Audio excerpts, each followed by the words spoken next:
Good morning, Phi Chi, and welcome to your daily news for February 20th. To begin, Amazon has reported annual revenue of about $717 billion for its 2025 fiscal year, narrowly surpassing Walmart's roughly $713 billion in annual sales and ending Walmart's long run as the highest revenue U.S. company. Amazon's growth has been driven not just by its retail operations, but by its highly profitable cloud business, Amazon Web Services, which contributes a substantial portion of profit and high-margin revenue. This shift is significant because it marks a symbolic change in the retail industry.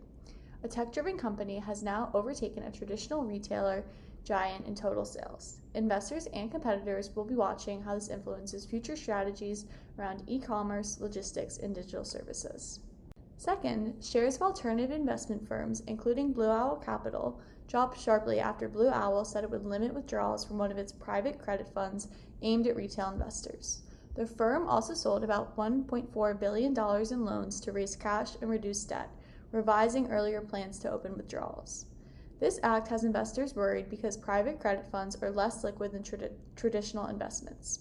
When withdrawals are restricted, it raises concerns about whether there is enough cash available across the broader market.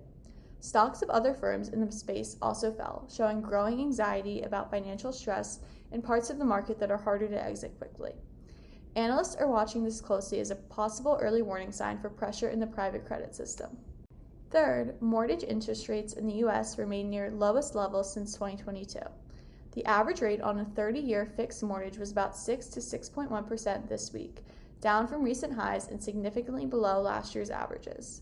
Lower mortgage rates reduce monthly borrowing costs for homebuyers and make refinancing existing loans more attractive, potentially boosting housing market activity.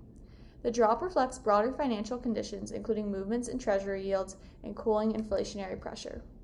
For prospective buyers and homeowners considering refinancing, these rate levels can translate into substantial savings over the life of a loan, and they could spur more demand in the housing market if they're sustained. We hope you enjoyed the news today, and we'll see you next week.